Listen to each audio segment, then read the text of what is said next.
सभी को जय श्री कृष्णा। मैं आपका अपना गगन यादव इस वीडियो के माध्यम से आप लोगों को जानकारी देना चाहूँगा कि बीते कुछ दिन पहले जो मथुरा में घटना हुई थी उसकी सत्यता क्या है। दरअसल उस दौरान हमारा जनसंपर्क यात्रा चल रही थी, जिस बीच घटना में सम्मिलित जो नौजवान थे वो हमारे पास आए और उन्होंने हमें जानकारी दी कि उनके गांव से दलित समाज की बेटियों की बारात गुजर रही थी, जहां पर अश्लील गाने बजाए जा रहे थे, गाली गलौज हो रही थी, शराब पीकर बाराती चल रहे थे, जिसकी वजह से थोड़ी हिंसा हो गई और बारात वापस लौट गई। जब हमें ये सूचना मिली तो हमने बिल्कुल भी नरम व्यक्तित्व उन नौजवानों के प्रति नहीं दिखाया और सीधा हमने अपनी टीम को कहा कि थाने में फोन करके इनकी गिरफ्तारी करवाइए, क्योंकि बहन बेटियों का, मां का जब मामला हमारे संज्ञान में आएगा तो हम जाति और धर्म नहीं देखेंगे।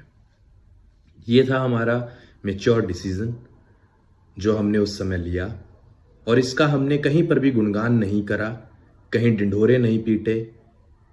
हमें बहुत लोगों ने ट्रोल किया कि अब गगन यादव क्यों चुप है, लेकिन हमने सोशल मीडिया पर आकर अपने आप को हीरो दिखाने का जरूरी नहीं समझा, बल्कि हमने तब भी यही सोचा कि किस प्रकार मामला सुलझ जाए और किसी भी तरीके से समाज में मतभेद और मनभेद पैदा ना हो।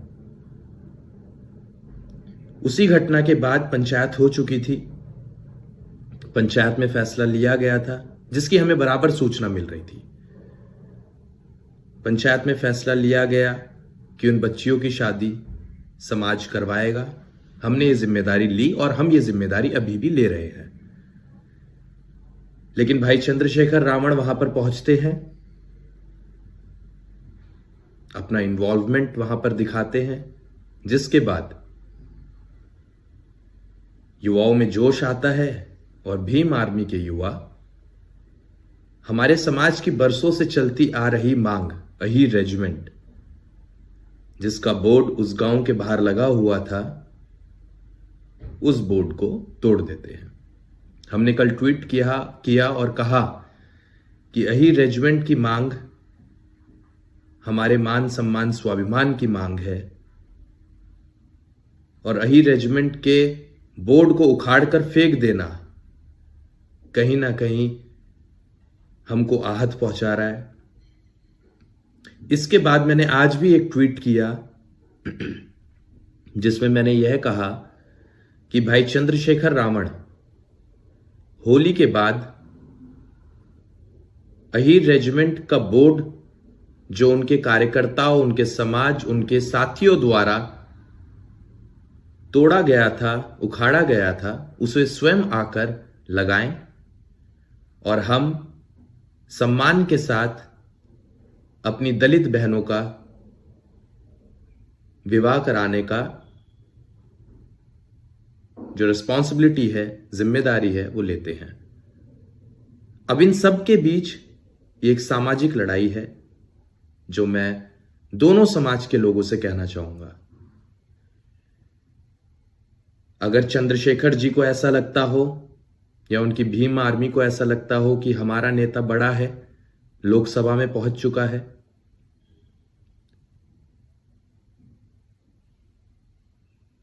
तो ये छोटे बड़े वाली लड़ाई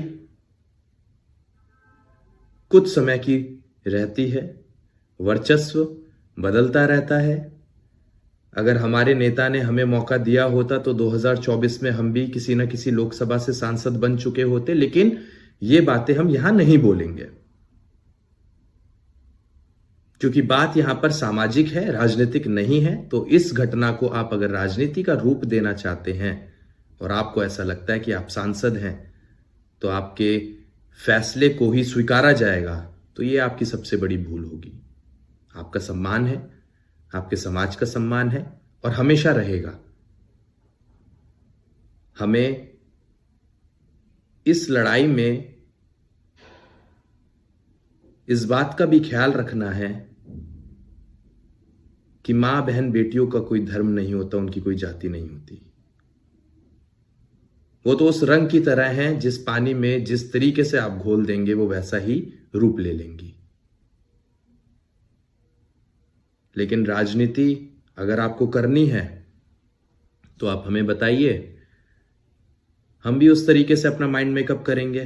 और अगर आप चाहते हैं कि ये लड़ाई, सामाजिक लड़ाई और आपसी प्यार दोनों समाजों के बीच में बना रहे, तो हम लोगों को एक मैच्योर डिसीजन लेना पड़ेगा, एक मैच्योर फैसला अपने समाज के लोगों के बीच रखना पड़ेगा, जिससे कि आने वाले समय में हम लोग बटे नहीं और 27 में पीडीए को जोड़कर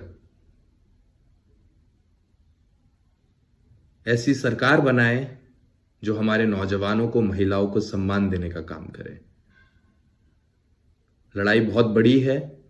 अगर हम आज इस दलदल में फंस जाएंगे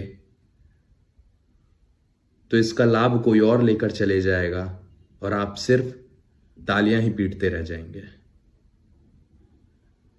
तो तालियां खुद के लिए बजानी है तो थोड़ा विचार करें, तालियां दूसरों के लिए बजानी है तो जो आप कर रहे हैं वो आपकी समझ है, जो आपको सही लगे, उचित लगे, आप वो करें। मुझे जो कहना था मैंने कह दिया।